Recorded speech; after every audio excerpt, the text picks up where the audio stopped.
High guys welcome to my to channel. আজিৰ এই ভিডিঅ'টোত মই তোমালোকৰ লৈ ক্লাছ 9ৰ ফাৰ্ষ্ট ইউনিট টেষ্টৰ বিজ্ঞানৰ এখন কুৱেশ্যন পেপাৰ লৈ আহিছোঁ। ইয়াত 20টা MCQ দি আছে।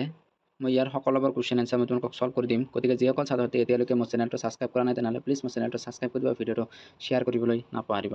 তেনেহ'লে চোৱা ইয়াত ভিডিঅ'টো। ইয়াত ফাৰ্ষ্টত দিছে যে তলৰ দিয়া প্ৰশ্নসমূহৰ শুদ্ধ উত্তৰটো বাছি লোৱা।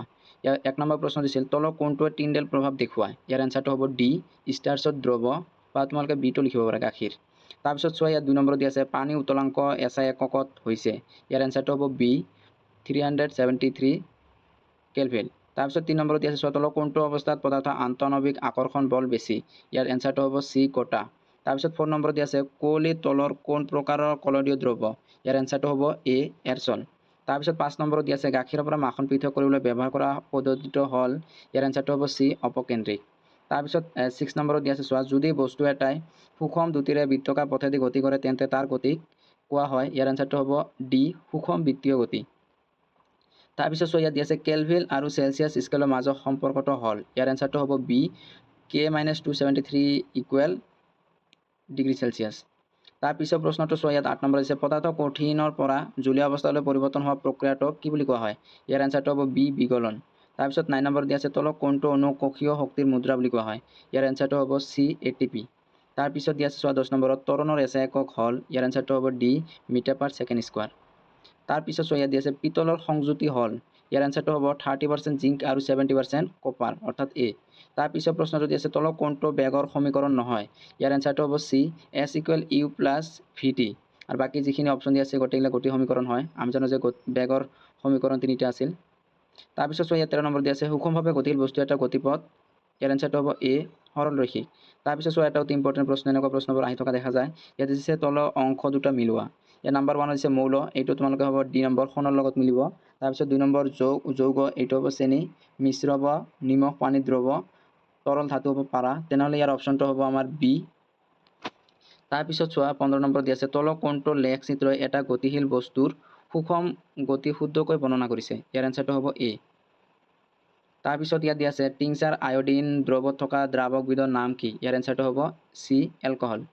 তাৰপিছত প্ৰশ্নটো চোৱা 17 নম্বৰ দিছে তলৰ কোনটো কোষ সংজ্ঞাণু উদ্ভিদ কোষত পোৱা যায় কিন্তু প্ৰাণী কোষত পোৱা নাযায়। ইয়াৰ এনচাৰটো হ'ব চি প্লাষ্টিক। তাৰপিছত চোৱা 18 নম্বৰ দি আছে ধূপকাঠি এডাল জ্বলালে গোটেই কোঠালিটোত ইয়াৰ গন্ধ বিয়পি পৰে। পদাৰ্থ কোনটো ধৰ্মই ইয়াৰ সঠিক ব্যাখ্যা দিয়ে। ইয়াৰ এনচাৰটো হ'ব চি বেপন। তাৰপিছত চোৱা 19 নম্বৰ দি আছে এটা দ্ৰৱ য'ত এটা বিশেষ উষ্ণতাত সৰ্বোচ্চ পৰিমাণৰ দ্ৰব্য দ্ৰৱীভূত কৰা হয় তাক ডেছ বোলে। ইয়াৰ এনচাৰটো হ'ব সংকৃত দ্ৰৱ। তাৰপিছত চোৱা 20 নম্বৰ দি আছে স্তম্ভ 1ত কোষ সংজ্ঞাণু আৰু স্তম্ভ 2ত ইহঁতৰ কাৰ্য দি আছে, শুদ্ধ বিকল্পটো বাছি লোৱা। ইয়াৰ এনচাৰ চোৱা এ দিছে মাইটকণ্ড্ৰিয়া। মাইটকণ্ড্ৰিয়াটো তোমালোকৰ এছৰ লগত ATP উৎপাদন আৰু সঞ্চয়ৰ লগত মিলিব।